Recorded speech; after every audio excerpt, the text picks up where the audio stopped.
स्वागत है आप सभी का प्रयाग अकेडमी में। जैसे कि आज हम लोग देखने वाले हैं मनुष्यों में पाचन तंत्र। मनुष्यों में पाचन तंत्र सबसे पहले हमें जानने का प्रयास करेंगे कि इसमें मनुष्यों का पाचन तंत्र होता क्या है। पाचन तंत्र शब्द आया है तो पाचन तंत्र होता क्या है। पाचन तंत्र हम ये जानने का प्रयास करेंगे कि भोजन को चबाना, जब हम खाद्य पदार्थ को किसी खाद्य पदार्थ को ग्रहण करते हैं, ग्रहण करने के बाद जब भोजन को चबाते हैं, चबाने के बाद चबाए हुए भोजन को पचाना, निगले हुए भोजन को पचाना तथा उसे बाहर करना ही पाचन तंत्र कहलाता है। पाचन तंत्र कहलाता है। पाचन तंत्र हमारे पास यहाँ पाचक तंत्र जो होते हैं ये दो भाग होते हैं। पाचन तंत्र के दो भाग होते हैं। पहला क्या होता है आहार नाल और दूसरा क्या होता है पाचक ग्रंथियां। पहला होता है आहार नाल और दूसरा होता है पाचक ग्रंथियां। आहार नाल का भाग होता है जिसमें हमारे पास ये एक लंबी संरचना होती है या यहाँ से जुड़ी हुई यहाँ तक की संरचना, इसी भाग को हम क्या कहते हैं आहार नाल। यहाँ से हम सब यह समझ सकते हैं जैसे कि आहार नाल हमारे पास होता क्या है। आहार नाल मतलब या एक नई कुंडली जैसी संरचना होती है। कैसी संरचना होती है? या कुंडली की जैसी संरचना होती है।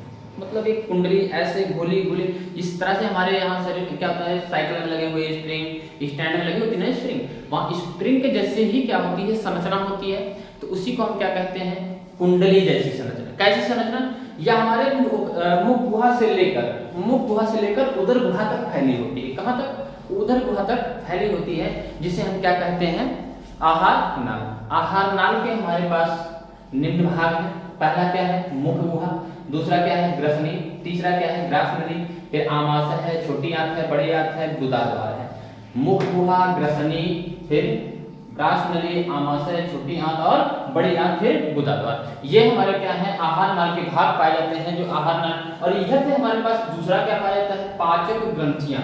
ऐसी ग्रंथियां जिससे कोई न कोई हार्मोन्स स्रावित होता है, इसी को हम क्या कहते हैं पाचक ग्रंथि। पाचन में सहायक होने वाली ग्रंथियां जो होती हैं जिस तरह से जहां से कोई न कोई हार्मोन स्रावित होता है। जैसे हमारे पास यहाँ पाचक ग्रंथियां दी है। पाचक ग्रंथियां दो प्रकार की होती हैं, पहला बाह्य होता है, दूसरा आंतरिक। पहला बाह्य, दूसरा आंतरिक। बाह्य ग्रंथियां वह होती हैं जो शरीर के बाहर की तरफ स्रावित करती हैं। आंतरिक ग्रंथियां जो अंदर ही स्रावित होती हैं और स्वतः ही विलय हो जाती हैं। जैसे हमारे पास ये लाल ग्रंथियां क्या है यकृत हैं, आग्नाशय है।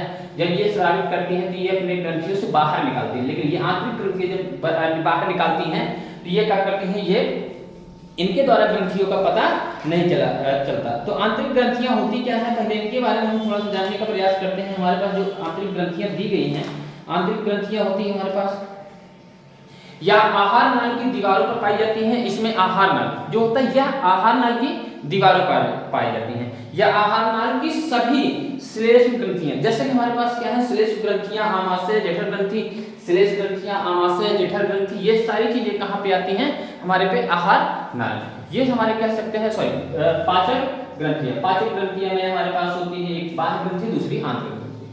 बाह्य ग्रंथि और आंतरिक। बाह्य में हमारे आते हैं लाल ग्रंथियां, यकृत, अग्नाशय। हम सबसे पहले पढ़ने का प्रयास करते हैं यहाँ पे मुख गुहा। ये देखिए हम देखे हैं कि हमारे पास क्या है मुख गुहा। जैसा कि हमारे पास ये मुख बड़ा जब हम किसी खाद्य पदार्थ को यहाँ से ग्रहण करते हैं तो सबसे पहले कहाँ ग्रहण करते हैं? यहाँ पे ग्रहण करते हैं। तो ग्रहण करने के बाद कहाँ जाता है मुख गुहा। ये चारों तरफ होठ से घिरा हुआ होता है, चारों तरफ होठ से घिरा हुआ होता है। जो हमारे पास ये मुख गुहा होता है ये चारों तरफ होठ से घिरा हुआ होता है,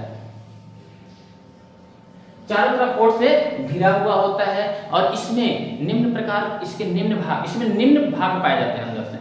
जैसा कि हमारे पास क्या होता है इसमें दांत पाए जाते हैं, जीभ पाया जाता है, ओठ पाए जाते हैं, तालू पाए जाते हैं। तो हमारे पास यहाँ सबसे पहले जानने का प्रयास करते हैं तालू। क्या होता है तालू? तालू जो हमारे पास होता है मुख गुहा में क्या होता है तालू। और तालू का यह अगला जो तालू होता है ये ऊपर वाली छत, जैसे मुंह बाएंगे तो ये ऊपर वाला जो छत होता है यही क्या होता है तालू। ऊपर वाला छत मतलब ऊपर वाला जो लगा हुआ है इसी को हम क्या कहते हैं तालू। तालू का अगला भाग क्या होता है? तालू का अगला भाग बहुत कठोर होता है। कठोर तालू का अगला भाग ये क्या होता है कठोर। क्या होता है? कठोर। और तालु का पिछला भाग क्या होता है? मुलायम। क्या होता है? मुलायम। क्या होता है? मुलायम। मतलब हम कह सकते हैं ये तालु जो होता है, ये तालु का अगला भाग बहुत कठोर होता है और पिछला भाग क्या होता है? बहुत मुलायम होता है। चलिए आगे। तो यहां से हम कह सकते हैं, और इसी में हमारे पाया जाता है युवला। क्या पाया जाता है? यहीं पे एक पाया जाता है युवला। युवला जब हम यहाँ से देखिए तालु के पिछले वाले भाग पे पाया जाता है क्या? युवला। इसकी संरचना कैसी होती है? यह वी के आकार की, वी के आकार की होती है। यह वी के आकार की होती है। इसके बाद इसी मुख गुहा में एक भाग पाया जाता है जो हमारे पास होता है जीभ। क्या होती है? जीभ, जिसे हम जिह्वा कहते हैं। क्या कहते हैं? जिह्वा। यह मोटी मसल होती है, यह मसल होती है, इसमें हड्डियों की संख्या नहीं होती है, यह मोटी मसल होती है। ये इसमें क्या होते हैं? इसका पिछला भाग फिसलन नुमा होता है, एकदम फिसलन नुमा होता है, और जिसमें हम क्या कहते हैं? पिछले भाग में ही टाइंसिल नामक एंजाइम पाया जाता है। कौन सा? टाइंसिल। कौन सा? टाइंसिल नामक एंजाइम पाया जाता है। और अगला भाग यह स्वतंत्र होता है। अगला भाग इसका क्या होता है? स्वतंत्र होता है। और पिछला वाला भाग क्या होता है? बहुत ही क्या होता है? बहुत ही थोड़ा सा कठोर होता है, जो जमा रहता है, वो इधर उधर। अब देखिए सबसे ज्यादा जिह्वा का कार्य, सबसे इंपॉर्टेंट क्या है? जिह्वा का कार्य। जिह्वा का कार्य अगर लड़कियों से पूछा जाए, तो इनमें क्या निकलेगा? बोलने का काम, बोलने का काम। और जिह्वा का काम यह है कि पानी पूरी देखने के बाद क्या होगा? मुंह में पानी आने का कार्य। ठीक है, सबसे पहले। और ये जैसे भीड़ लगा लिया जाए तो, लेकिन चाउमीन और फुल्की कभी खाए हैं? हाँ बिल्कुल। आप लोग सबसे ज्यादा भीड़ किसकी दिखती है? फुल्की की दुकान पे। आप लोग स्वयं जानते होंगे, बताने की जरूरत नहीं है। तो कितने बालिकाएं ऐसे हैं कि जिनकी बालिकाओं में मुख में पानी आ गया। ठीक है, कोई बात नहीं, भेजा जाएगा। आप इसको करिए, फिर इसके बाद यहाँ से भेज दिया जाएगा। आप फिर चलिए यहाँ से देखते हैं जिह्वा का कार्य। जिह्वा का कार्य क्या होता है? अगर इसी से पूछा जाए तो यही बताएंगे कि इनका काम है बोलना। इनके जिह्वा में भरा ही क्या होता है? जहर। क्या? जहर। तो जहर भरा होता है कि कहीं जहां मारना होता है वहां क्या कराएंगे? ये मार कराने के लिए तैयार। ठीक है, तो यहाँ से जिह्वा में कार्य क्या होता है? भोजन को उलटने पलटने का कार्य करता है। क्या करता है? भोजन को उलटने पलटने का कार्य करता है। और यहाँ से अगर ये भोजन को पलटने का कार्य करता है तो दूसरा कार्य क्या है? दूसरा कार्य क्या है? इसमें लार जो बनाता है, लार कितना बनाता है? 1.1/2 लीटर एक दिन में। कितना? एक दिन में 1/1/2 लीटर स्रावित करता है। ठीक है, तो ये भोजन में कौन सा एंजाइम पाया जाता है? जीभ में, जिह्वा में जो एंजाइम पाया जाता है वो कौन सा? टायलिन। कौन सा? टायलिन। ये भोजन का कार्य, जिह्वा का कार्य भोजन को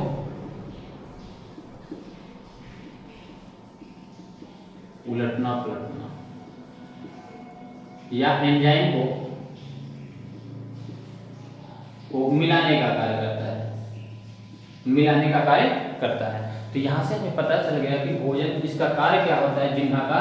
यह भोजन को उलटने पलटने और स्वाद बताने और इसमें एंजाइम मिलाने का कार्य करता है, जिसकी वजह से पाचक में हमें आसानी होती है, पाचन में आसानी होती है। लेकिन यहाँ से लार भी स्रावित होता है लार ग्रंथियों द्वारा।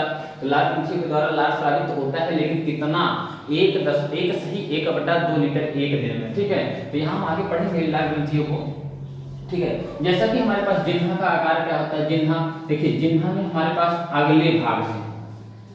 अगले भाग से तो निकलता तो है मीठा, अगले भाग से स्वाद कैसा बताता है? मीठा। लेकिन दूसरे वाले भाग से बात किया जाए, इस वाले भाग से तो नमकीन, और इस वाले भाग से तो खट्टा, और पश्च वाले भाग से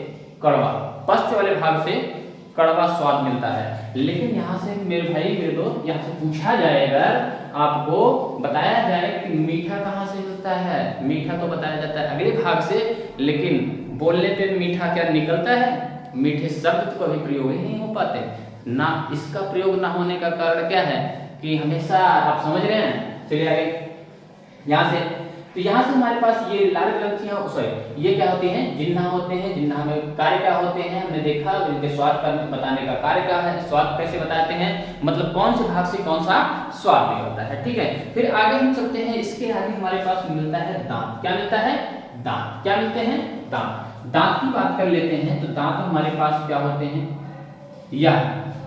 यह एक सफेद रंग का होता है, यह सफेद रंग का होता है, और ये कैल्शियम फास्फेट का बना होता है। किसका बना होता है, कैल्शियम फास्फेट का बना होता है। अगर ये कैल्शियम फास्फेट का बना है तो ये इसमें दो प्रकार के, पहला तो दांत के हम यहाँ से समझेंगे, बांटेंगे दो भागों में। पहला कौन सा होता है, दूध के दांत, और क्या होते हैं, दूध के जो दांत होते हैं वो क्या होते हैं, द्विज दांत, जिसे द्विज कहते हैं। दूध के दांतों की संख्या 20 होती है। कितनी होती है, 20। ऐसे दांत जो पुनः जन्म लेते हैं उन्हें क्या कहते हैं, द्विज दांत या दूध के दांत कहे जाते हैं। उनकी संख्या 20 होती है। अब 20 होने का मतलब यहाँ पे हम देखेंगे दांत के प्रकार। दांत के ये 4 प्रकार हैं। पहला कौन सा है, कृंतक है, दूसरा कौन सा है, रत्नक है, और तीसरा कौन है, चौड़क है, और चौथा कौन है, सॉरी अग्र चौड़क है, और चौथा चौड़क है। पहले हम यहाँ से बात करते हैं, कृंतक होती है, यह 2 जोड़ी होती है, यह 2 जोड़ी होती हैं जो भोजन को क्या करते हैं, पकड़ने को काम। जैसे भोजन को हम यहाँ से डालते हैं तो सबसे पहले पकड़ने का काम कहाँ से होता है, यही बगल वाले से, बगल वाले से, यही से होता है, सामने वाले से, जिसे हम क्या कहते हैं, कृंतक। क्या कहते हैं, कृंतक। अगला होता है रत्नक, दूसरा होता है हमारे पास रत्नक। रत्नक क्या होता है, यह भोजन को पकड़ना, क्या करता है, यह भोजन को पकड़ना, और पकड़ने के बाद क्या करता है, ले चीरना, मतलब फंसा के क्या करते हैं, जैसे ये देखो यहीं से चीरते हैं, तो ये जो किनारे वाले दांत होते हैं ये बहुत धारदार होते हैं। क्या कहते हैं, बहुत धारदार होते हैं, इसलिए क्या कहते हैं, इन्हें हम क्या कह देते हैं, रत्नक। अब बात कर लेते हैं चौड़क की, बात कर लेते हैं। चौड़क 2 प्रकार के होते हैं, जिसे हम चौघर कहते हैं। क्या कहते हैं, चौघर। ये 2 प्रकार के होते हैं, जो आगे की तरफ पाए जाते हैं अग्र चौड़क, और जो पीछे की तरफ पाए जाते हैं उसे हम चौड़क कहते हैं। अग्र चौड़क का कार्य क्या होता है, भोजन को चबाना, केवल क्या करते हैं, भोजन को थोड़ा थोड़ा सा पीसता है, चबाता है। लेकिन चौड़क का कार्य क्या होता है, ये भोजन को पूरी तरह से, ये क्या करता है, भोजन को पूरी तरह से पीस देता है, भोजन को पूरी तरह से पीस के कीमा बना देगा, ठीक है। आगे हम यहाँ से बात कर लेते हैं, हमारे पास दांत या सफेद रंग की संरचना होती है, भोजन को पीसने और चबाने, चीरने फाड़ने में सहायक होता है। और यहीं पे हमारे पास अब अगला पॉइंट आ जाता है, दूसरा पॉइंट, ये हमारे पास मुख गुहा में पाए जाने वाले थे। ये मुख गुहा के भाग थे। ये मुख गुहा में कौन कौन से अंग पाए जाते हैं, यहाँ से हमारे पास दूसरा कह रहा है ग्रसनी। क्या कह रहा है, ग्रसनी। ग्रसनी में हमारे पास कह रहा है, इसके पीछे का भाग में, इसके पीछे के भाग में 2 छेद पाए जाते हैं हमारे पास, जहाँ पे मुख गुहा और श्वसन नली, मुख गुहा और श्वसन नली जहाँ पे दोनों आपस में मिलती हैं, मुख गुहा श्वसन नली जहाँ पे आपस में मिलती हैं, वहीं पे हम क्या कहते हैं, इसे कह देते हैं ग्रसनी। जैसे अभी खींचो तो अंदर चला जाता है, कहाँ जाता है, अंदर। जब अंदर जाता है, जब ये अंदर जाता है तो अंदर जाने के बाद ये होता है, तो इस वाले भाग पे जहाँ पे मिल जाते हैं दोनों, श्वसन और भोजन, तो यहीं पे हम क्या कहते हैं, ग्रसनी। और इसके भाग में 2, इसके पिछले वाले भाग में क्या पाए जाते हैं, छिद्र पाए जाते हैं, 2 छिद्र पाए जाते हैं। एक को हम कहते हैं वेंड पाइप, और दूसरे को कहते हैं फूड पाइप। वेंड पाइप क्या होता है, वेंड पाइप वह होता है जिसमें श्वसन नलिकाएं होती हैं, और फूड पाइप वह होता है जिसमें क्या होते हैं, भोजन। जब हम ऐसे से खाते हैं, एक बार खाइए जरा, खाते समय आप देखेंगे तो क्या होगा, भोजन जैसे ही करेंगे श्वसन नली ऑटोमेटिक क्या हो जाएगी, बंद। श्वसन नली क्या हो जाएगी, बंद। तो हमारे पास ये पता चलता है कि इसमें एक समय में केवल एक ही कार्य होता है, कि जैसा कि आप लोग देखे होंगे घर में खाते समय, भोजन करते समय कभी कभी क्या होते हैं, छिछन जाते हैं। छिछनने का कारण क्या होता है, जो हमारे श्वसन नली होती है उसमें क्या चला जाता है, भोजन के कुछ अंश चले जाते हैं या कण चले जाते हैं, जिसके द्वारा श्वसन नली सहन नहीं कर पाती है और छिछन जाती है और उसे बाहर कर देती है। उसी को हम कह देते हैं क्या, छिछनना, ठीक है। तो उस समय हमारे पास यही समस्याएं होती है, क्या घटना घटती है कि श्वसन नली में कुछ भोजन के कुछ कण चले जाते हैं। यहाँ से 2 भाग होते हैं, पहला श्वसन, दूसरा भोजन नली, 2 नली। और इसी के बाद हमारे पास आती है ग्रास नली। ग्रास नली क्या होती है, एक पाइप जैसी संरचना होती है। इसका कोई कार्य नहीं, केवल क्या करती है, भोजन को एक स्थान से दूसरे स्थान ले जाने का एक पाइप का माध्यम है, इसमें कोई पाचन नहीं होता। इसमें कोई पाचन नहीं होता, इसकी लंबाई 25 सेंटीमीटर, लगभग यहाँ से जुड़ी हुई यहाँ तक, लगभग यहाँ से जुड़ी हुई पेट तक, आमाशय तक जुड़ी हुई होती है। इसकी संरचना कितनी होती है, लगभग यहाँ से जुड़ी हुई पाइप जो होती है इसकी लंबाई कितनी होती है, 25 सेंटीमीटर। कितनी होती है, 25 सेंटीमीटर। इसके बाद हम आ जाते हैं आमाशय पे। यह जे के आकार की संरचना होती है। यह कैसी होती है, यह जे के आकार की संरचना होती है। इसमें क्या होते हैं, इसमें देखिए कार्डियस अगले वाले भाग को, अगले वाले, आमाशय का मतलब क्या होता है, हमारा पेट। आमाशय का मतलब ही क्या होता है, हमारा पेट। जो पेट होता है वो क्या होता है, आमाशय। आमाशय में इसी भाग में, ये बाएं साइड में पाया जाता है, किधर, पेट में ही। जो उधर वाला भाग होता है ये बाएं साइड में ही पाया जाता है। इसकी संरचना में देखा जाए यह जे के आकार की, कैसी है, यह जे के आकार की है। लेकिन यहाँ से कार्डियस, ये अग्र भाग जो होता है ये कार्डियस होता है, मध्य भाग जो होता है ये फंडस होता है और थाइलोरिक होता है। आमाशय में देखिए ये हमारे पास अग्र वाले भाग को कार्डियस कहते हैं, मध्य भाग को फंडस कहते हैं और इस वाले भाग को हम क्या कहते हैं, थाइलोरिक कहते हैं। मतलब यहाँ से निम्न कार्य हैं इनके निम्न कार्य हैं। जैसे कि आमाशय की ग्रंथियों में 3 प्रकार की कोशिकाएं होती हैं और यह पेप्टिक, पहला क्या होता है पेप्टिक, दूसरा ऑक्सैलिक, तीसरा म्यूकस।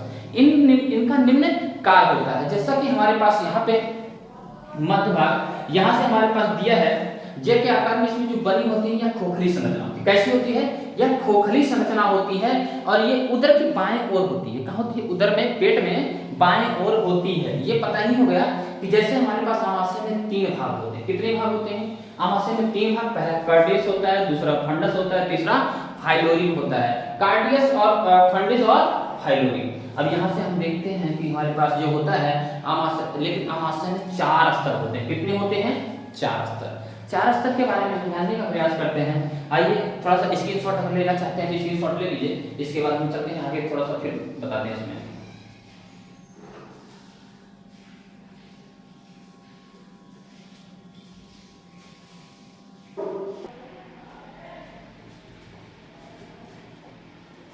यहाँ पे देखते हैं जैसे कि इस आमाशय की ग्रंथियां हैं, इसमें 3 प्रकार की होती हैं। पहला ये पेप्टिक, दूसरा ऑक्सैलिक, तीसरा म्यूकस। पेप्टिक क्या होता है, पेप्टिक का कार्य ये होता है कि जैसे हमारे पास क्या होता है, पेप्टिक का एक पाचक एंजाइम को स्राव करती है। ये क्या करती है, पाचक एंजाइम को ही स्रावित करती है। ये पाचक एंजाइम की, जिससे हमारे भोजन में क्या हो, पाचन में सहायक हो जाए। दूसरा हमारे पास क्या होती है, ऑक्सैलिक होती है। ऑक्सैलिक या HCl को स्रावित करती है। किसको स्रावित करती है, या HCl को स्रावित करती है, जिसकी वजह से हमारे पास क्या होता है, हाइड्रोक्लोरिकम। और म्यूकस क्या करती है, म्यूकस का काम यह है कि भोजन का पाचन होता है। इसी के अंदर क्या होता है, भोजन का पाचन होता है। लेकिन एक पदार्थ और पाया जाता है जिसे हम क्या कह देते हैं, श्लेष। क्या कह देते हैं, श्लेष। क्या कह देते हैं, श्लेष। श्लेष का कार्य क्या होता है, श्लेष में यह चिपचिपा पदार्थ होता है जो हम लोग क्या करते हैं, खींचते हैं, बड़ा अंदर जाने के बाद बड़ा ही गहरा स्वाद लेते हैं, बड़ा आंतरिक रूप से। तो उसमें जो पदार्थ होता है चिपचिपा, उसी को हम क्या कर देते हैं, श्लेष में। या तो हम जब छींकते हैं या तो निकालते हैं तो घी के रूप में, जो आप लोग दाल चावल में खींच जाते हो बचपन में, तो उसी को हम ये कहते हैं श्लेष। क्या कहते हैं, श्लेष। और श्लेष में ये हमारे आमाशय में पाया जाता है, पेट में, जो एक लेयर का काम करता है, जो इससे सुरक्षा प्रदान, जो HCl को सुरक्षा प्रदान करने का कार्य करता है और प्रोटीन को भी क्या करता है, ये HCl और पेप्सिन को सुरक्षा, HCl और पेप्सिन से सुरक्षा प्रदान करने का कार्य करता है। किसको, दीवारों को। ये जो बाहरी दीवारें होती हैं इन सबको सुरक्षा प्रदान करने का कार्य कौन करता है, ये हमारे पास श्लेष में होता है। क्या होता है, श्लेष। इनका कार्य क्या है, दीवारों को सुरक्षा प्रदान करना, दीवारों को सुरक्षा प्रदान करना। चलिए अब हम आते हैं छोटी आंत। कौन से, छोटी आंत। देखिए यहाँ से थोड़ा सा हम आगे चलने का प्रयास करते हैं। आमाशय के बाद हमारे पास छोटी आंत होती है। जो छोटी आंत की हमारे पास ये क्या होता है, इसकी लंबाई। सबसे पहले हम जानने का प्रयास करते हैं कि छोटी आंत है क्या। छोटी आंत यह कुंडली जैसी संरचना में होती है। कुंडली का मतलब लंबाई तो बहुत अधिक होती है, लंबाई इसकी बहुत अधिक होती है, लेकिन ये रखी कैसे जाती है, कुंडली के जैसे। कुंडली को बोला जाए तो यहाँ से हमारे पास इस वाली संरचना में रखी जाती है। तो इससे हम क्या कह सकते हैं, ये कुंडली जैसी संरचना में है। और इसकी हमारे पास जो है कुंडली जैसी संरचना कहने का स्प्रिंग, इसकी बात कर लेते हैं स्प्रिंग। और इसकी लंबाई कितनी होती है, लगभग 6 से 7 मीटर। कितनी होती है, लगभग 6 से 7 मीटर। अगर इसकी लंबाई लगभग 6 से 7 मीटर है तो हम यहाँ से बता दें कि ये हमारे पास इसका कार्य क्या होता है, ये अमाशय और छोटी आंत के बीच में, अमाशय और छोटी आंत के बीच में एक वाल लगा होता है। क्या होता है, एक वाल लगा होता है जो क्या कहते हैं, अमाशय से और छोटी आंत, छोटी आंत और अमाशय के बीच में हमारे पास, जैसे ये हमारे पास अमाशय है और यहाँ से हमारे पास एक संरचना शुरू होती है जो कुंडली जैसी संरचना है। और इसमें इसके और इसके बीच एक वाल लगा होता है ताकि भोजन अगर इसमें आ जाए, तो यहाँ से वापस पुनः न जाने पाए। जैसे हम लोग अपने साइकिल के टायर में हवा भर तो लेते हैं, वाल्व के माध्यम से अंदर तो चला जाता है, लेकिन वहां से क्या वापस आता है क्या, जब तक लीक नहीं होगा, वाल्व नहीं कटेगा तब तक नहीं जाएगा। ठीक उसी प्रकार यहाँ भी जब तक ये वाल्व वापस लीक नहीं होगा तब तक अंदर नहीं जाएगा। तो हम यहाँ से कह सकते हैं कि हमारे पास ये कौन वाल लगा होता है, फाइलोरिक वाल लगा होता है। कौन सा, फाइलोरिक वाल लगा होता है जो भोजन को ऊपर से नीचे से ऊपर नहीं जाने देता।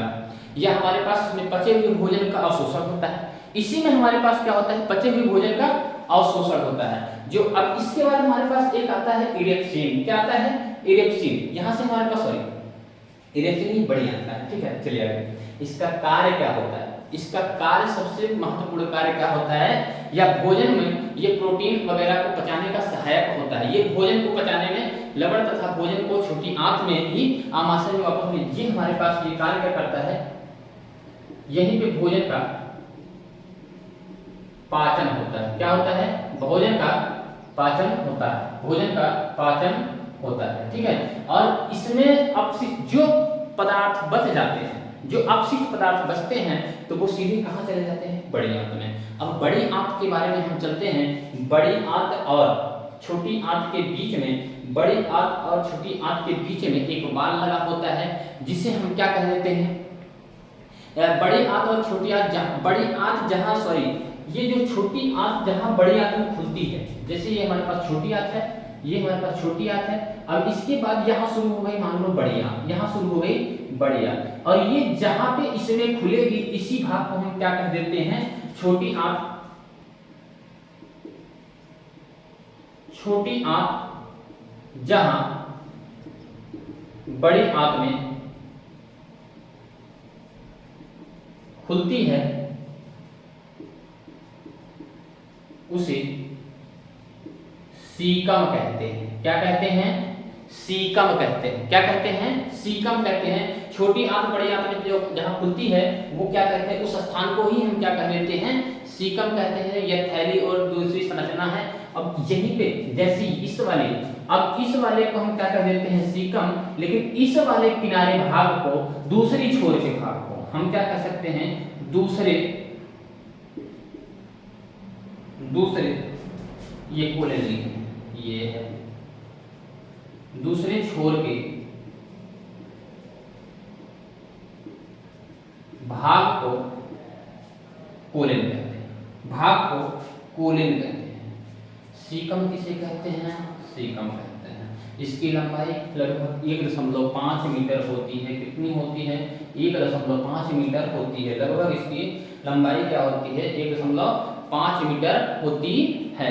चलिए, यहाँ से हम इनके बीच में एक वाल्व लगा होता है जो इलियम और पोलेन संधि के बीच, इलियम और पोलेन संधि के बीच में, इलियम और पोलेन संधि के बीच में एक वाल्व लगा होता है। क्या लगा होता है, एक वाल्व लगा होता है जिसे हम क्या कहते हैं, इलियोसाइकिल, इलियोसिकल, इलियोसिकल, इलियोसिकल। इस क्या कहते हैं, जहां पे हमारे पास इसमें लगे होते हैं, वाल्व का नाम क्या है, इलियोसिकल। जो लगे किसके बीच में होते हैं, छोटी आंत, इलियम पोलेन संधि के स्थान पर, इलियम पोलेन संधि के स्थान पर जो लगे होते हैं इसी को हम कहते हैं इलियोसिकल।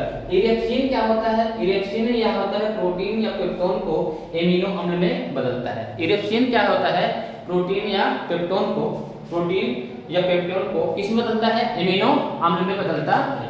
प्रोटीन या पेप्टोन को एमिनो अम्ल बदलने का कार्य कौन करता है? इरेप्सिन। कौन करता है? इरेप्सिन। अगला हमारे पास पॉइंट आता है कि यह मलाशय क्या होता है? मलाशय के बारे में जानने का प्रयास करते हैं। मलाशय का कार्य क्या होता है? मलाशय की लंबाई क्या है? मलाशय यह 8 से 10 इंच होती है। इसकी लंबाई कितनी होती है? 8 से 10 इंच होती है, लगभग 8 से 10 इंच होती है। अब ये क्या, इसका कार्य क्या होता है? यह मल के त्याग को क्या करता है? मल के त्याग करता है, मल को त्याग करता है। अब ये मल को त्याग तो करता है, लेकिन जिस समय क्या होते हैं मल त्याग करता है उस समय क्या हो जाता है? ये ढीला हो जाता है और इससे क्या होता है? मल को बाहर कर देता है। जिस समय मल को त्याग करता है उस समय इसको बाहर कर देता है और मल को बाहर कर देता है। ठीक है, ये ढीला हो जाता है और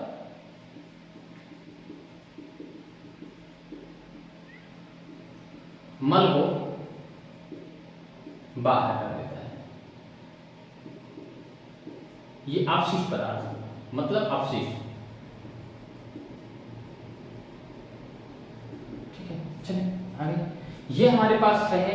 आज की क्लास में हमने देखा क्या? पूरे आहार नाल को हमने देखा और इसमें पूरा कवर किया है। अब जहां तक पॉइंट है, अब यहाँ से आपसे क्वेश्चन जिस तरह से पूछे जाएंगे अगली क्लास में देखेंगे। अगर क्लास अच्छी लगे तो लाइक एंड शेयर जरूर करें, लाइक भी करें और इसमें सपोर्ट करें। अगर क्लास अच्छी लगी हो तो और बताएं कि किस पे बनाना है, ऐसा कौन सा भाग है साइंस का जिस पे आपको थोड़ा सा कम ज्ञान है तो बताने का प्रयास करें। हम उस पर बताने का प्रयास और समझाने का प्रयास करेंगे, जितना बन सकता है उतना बनाएंगे। ठीक है, इस पे हमारे पास ये हम सारी चीज़ों को आज कवर किए हैं। पाचन तंत्र में हम आहार नाल भाग को कवर किया है। अगले भाग में हम कवर करेंगे पाचक ग्रंथियां। क्या?